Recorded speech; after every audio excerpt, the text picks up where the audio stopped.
Glória a Deus, que a paz e a graça vos sejam multiplicados, amém? Vamos aí entrar para o quinto propósito do livro Uma Vida com Propósito na nossa leitura. E qual é o nosso quinto propósito? Você foi feito para uma missão. Você foi feito para uma missão. E o fruto da retidão é árvore de vida. E aquele que conquista almas é sábio. Provérbios 11, verso 30.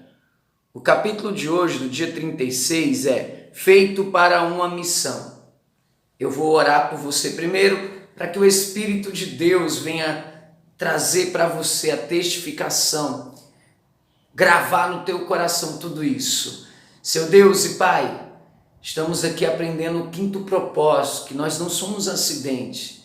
Nós não fomos criados por acaso. O Senhor nos planejou para o teu propósito, para a tua glória. Então, o Espírito de Deus que habita em nós, vem revelar, vem trazer o entendimento, a compreensão, vem nos fazer ter a sabedoria, sermos sábios, cumprindo a nossa missão, cumprindo os nossos propósitos aqui nessa terra.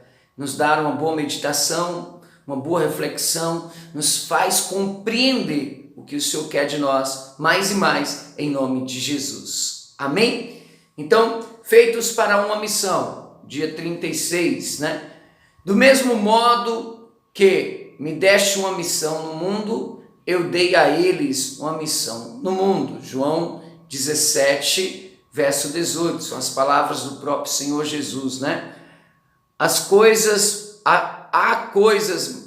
coisa mais importante é que eu cumpra a minha missão, o trabalho que o Senhor Jesus me deu para fazer.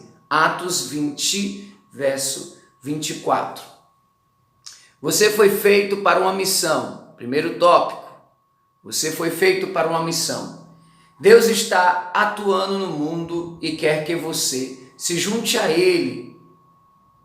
Essa atribuição é conhecida como sua missão. Deus quer que você tenha tanto um ministério no corpo de Cristo quanto uma missão no mundo. Seu ministério é o seu serviço junto aos que creem. E a sua missão é o seu serviço junto aos que não creem. Cumprir sua missão no mundo é o quinto propósito de Deus para a sua vida. A missão de sua vida é tanto comum quanto específica. Parte dela é uma responsabilidade compartilhada com todos os outros cristãos e a outra parte é uma tarefa separada exclusivamente para você. Veremos ambas as partes nos próximos capítulos. A palavra missão tem sua raiz na palavra latina para remeter ou enviar. Ser cristão inclui ser enviado ao mundo como representante de Jesus Cristo. Jesus disse: assim como o Pai me enviou, eu os envio. Jesus entendeu nitidamente a missão de sua vida sobre a terra quando estava com 12 anos de idade. Ele disse: não sabeis que me convém tratar dos negócios de meu Pai? E 21 anos mais tarde, morrendo na cruz, ele disse: está consumado. Como capa e contracapa de um livro, essas duas declarações emolduram uma vida plena que foi dirigida por um propósito. Jesus completou a missão que lhe foi confiado pelo Pai. A missão de Jesus na terra agora é nossa missão, pois somos o corpo de Cristo, porque devemos continuar na igreja, que é o corpo espiritual, o que ele fez em seu corpo físico. Que missão é essa? Apresentar Deus às pessoas. A Bíblia diz: Deus, por meio de Cristo, nos transforma de inimigos em amigos dele. E Deus nos deu a tarefa de fazer com que os outros também sejam amigos dele. Deus quer resgatar os seres humanos de Satanás e reconciliá-los consigo para que possamos cumprir os 5 propósitos para os quais Ele nos criou. Amá-lo, ser parte de sua família, tornar-nos semelhantes a Ele, servi-lo e contar aos outros a respeito dele. Olha aí, os 5 propósitos, preste atenção. Amá-lo, fazer parte da família, tornar semelhante a Ele, servi-lo e contar aos outros a respeito dele. Uma vez que pertencemos a Ele, Deus nos usará para alcançarmos outras pessoas. Ele nos salva e então nos envia. A Bíblia diz: estamos aqui falando em nome de Cristo. Somos os mensageiros de Deus e espalhamos as boas novas de seu amor e de seus propósitos para o mundo. Segundo tópico, a importância de sua missão. Cumprir sua missão na terra é parte essencial de viver para a glória de Deus. A Bíblia apresenta várias razões pelas quais sua missão é tão importante. Primeira razão, a sua missão é uma continuação da missão de Jesus Cristo sobre a terra. Como seus seguidores, devemos continuar o que Jesus começou. Jesus não nos chamou apenas para vir a Ele, mas também para ir por Ele. Sua missão é tão importante que Jesus a repetiu 5 vezes, de 5 formas diferentes, em 5 livros diferentes da Bíblia. É como se ele estivesse dizendo: eu realmente quero que você leve isso a sério. Estude essas 5 incumbências dadas por Jesus e você aprenderá os detalhes de sua missão na terra. Quando, onde, por quê e como. Na grande comissão, Jesus disse: vão e façam discípulos de todas as nações, batizando-os em nome do Pai, do Filho e do Espírito Santo, ensinando-os a obedecer a tudo o que eu lhe ordenei. Essa incumbência foi dada a todos os seguidores de Jesus, não somente a pastores e missionários. Esse é o seu compromisso com Jesus. E não se trata de algo opcional. A palavra de Jesus não são a grande sugestão. Sim, se você faz parte da família de Deus, sua missão é compulsória. Desprezá-la seria um ato de desobediência. Você talvez não esteja ciente de que Deus o pôs como responsável pelos incrédulos que vivem à sua volta. A Bíblia diz: você deve adverti-los para que eles possam viver. Se você não falar, não advertir os ímpios a parar de praticar o mal, eles morrerão em seus pecados. Mas eu colocarei sobre você a responsabilidade pela morte deles. Você pode ser o único cristão que algumas pessoas jamais irão conhecer. E sua missão é contar a eles sobre Jesus. Segundo, sua missão é um privilégio formidável. Embora seja uma grande responsabilidade, é também uma incrível honra ser usado por Deus. Paulo disse: todas essas novas vêm de Deus, que nos trouxe de volta a si mesmo por meio daquilo que Cristo Jesus fez. E Deus nos deu o privilégio de insistir com todos para que se tornem aceitáveis diante dele e se reconciliem com ele. Sua missão envolve 2 grandes privilégios: trabalhar com Deus e representá-lo. Somos parceiros de Deus na construção de seu reino. Paulo nos chama colaboradores e diz que somos companheiros de trabalho no serviço de Deus. Jesus assegurou nossa salvação, aceitou-nos em sua família. Deu-nos seu Espírito Santo e então nos tornou seus representantes no mundo. Que privilégio! A Bíblia diz: somos representantes de Cristo. Deus nos usa para persuadir homens e mulheres a deixar de lado suas diferenças, a entrar no trabalho de Deus e a fazer as coisas corretas entre eles. Estamos falando por Cristo agora. Tornem-se amigos de Deus. Terceiro, contar aos outros como obter a vida eterna é a melhor coisa que você pode fazer por eles. Se seu vizinho tivesse câncer ou AIDS e você soubesse a cura, seria criminoso reter tal informação. Ainda pior seria guardar segredos sobre o caminho para o perdão, o propósito e a paz e a vida eterna. Temos a melhor de todas as novidades do mundo e partilhá-la é o maior carinho que podemos mostrar a qualquer um. O problema dos cristãos que se converteram há muito tempo é terem esquecido de como é viver sem Cristo. Devemos nos lembrar de que não importa quantas pessoas pareçam estar felizes e bem-sucedidas, sem Cristo elas estão irremediavelmente destinadas à separação eterna de Deus. A Bíblia diz que Jesus é o único que pode salvar o ser humano. Todos precisam de Jesus. Quarto, o valor de sua missão é eterno. Ela fará diferença no destino eterno das outras pessoas. Logo, é mais importante que qualquer emprego, realização ou objetivo que você possa alcançar durante sua vida na terra.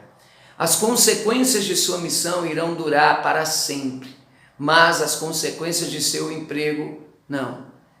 Nada que você faça pode ser mais importante que ajudar as pessoas a estabelecer um relacionamento eterno com Deus. Por isso, precisamos ser diligentes com nossa missão. Jesus disse: todos nós devemos rapidamente cumprir as tarefas que nos foram entregues por aquele que me enviou, pois resta pouco tempo antes de que caia a noite e todo o trabalho chegue ao fim. O relógio que controla a missão de sua vida está correndo, então não perca mais um dia. Inicie agora a sua missão de trazer outras pessoas a Cristo. Teremos toda a eternidade para celebrar com aqueles que trouxemos a Jesus, mas só temos o período de nossa vida para alcançá-los. Isso não significa que você tenha de desistir de seu trabalho para se tornar evangelista em tempo integral. Deus deseja que você partilhe as boas novas no lugar onde estiver. Estude. Estudante, mãe, dona de casa, professor, vendedor, gerente, qualquer que seja a sua atividade, você deve sempre buscar as pessoas que Deus colocar em seu caminho e com elas partilhar o Evangelho. Quinto, sua missão traz significado à sua vida. William James disse: o melhor uso que se pode dar à vida é empregá-la em algo que sobreviva a ela. A verdade é que somente o reino de Deus irá permanecer, todo o resto acabará desaparecendo. É por isso que devemos ter uma vida dirigida por propósito, vidas empenhadas na adoração, na comunhão, no crescimento espiritual, no ministério e no cumprimento de nossa missão na terra. Os resultados dessas atividades irão durar e para sempre. Se falhar em cumprir a missão que Deus lhe deu na terra, você terá desperdiçado a vida que Deus lhe concedeu. Paulo diz: minha vida não tem nenhum valor, a menos que eu a use para realizar a obra que me foi confiada pelo Senhor Jesus. Obra de contar aos outros as boas novas sobre a maravilhosa bondade e sobre o amor de Deus. Existem pessoas neste planeta que somente você poderá alcançar em virtude de onde você vive e do que Deus o fez ser.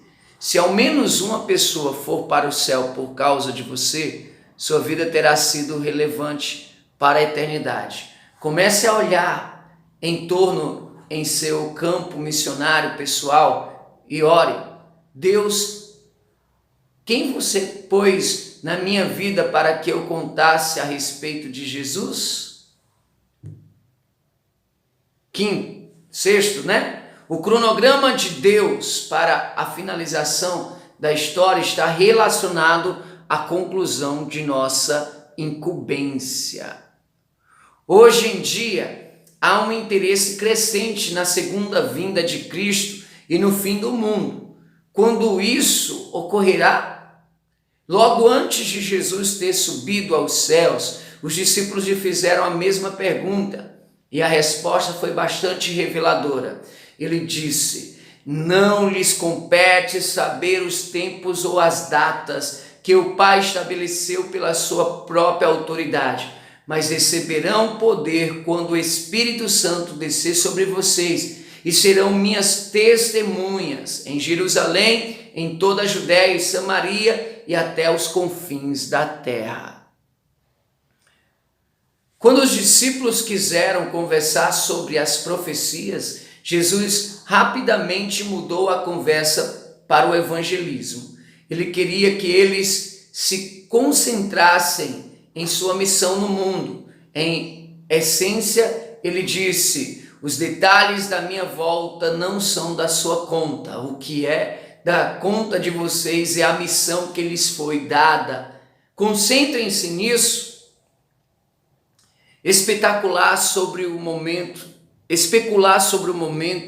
exato do retorno de Cristo é inútil, pois Jesus disse: quanto ao dia e à hora ninguém sabe, nem os anjos dos céus, nem o Filho, senão somente o Pai. Como Jesus afirmou não saber nem o dia nem a hora, por que você deveria tentar calculá-lo?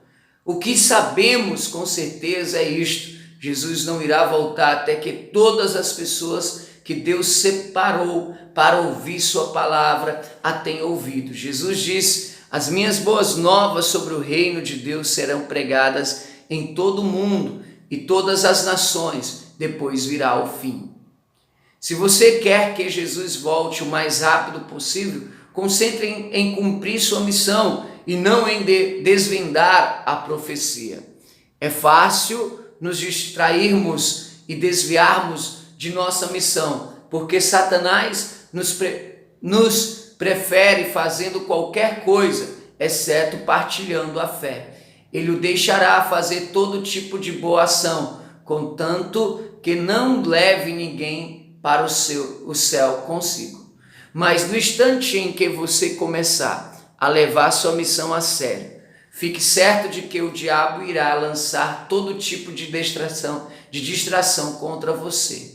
Quando isso acontecer, lembre-se das palavras de Jesus: todo aquele que se deixar desviar do trabalho que eu planejo para ele não está apto para o reino de Deus. Quanto lhe custará cumprir sua missão?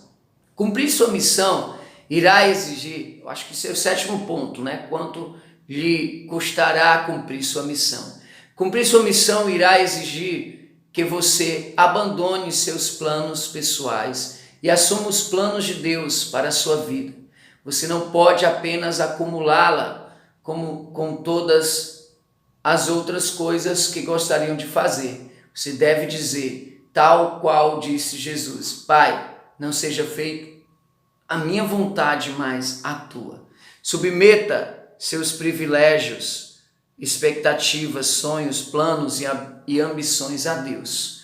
Pare de fazer orações egoístas como: Deus, abençoe o que eu quero fazer. Em vez disso, ore: Deus, ajude-me a fazer o que está abençoando. Entregue a Deus uma folha em branco com o seu nome assinado embaixo e peça para ele preencher. A Bíblia diz: antes, entreguem-se inteiramente a Deus, o corpo todo, pois que vocês voltaram da morte e desejam ser instrumentos nas mãos de Deus, usados para seus bons propósitos. Comprometendo-se com a realização de sua missão, aconteça o que acontecer, você irá experimentar a bênção de Deus de uma forma que poucas pessoas já experimentaram.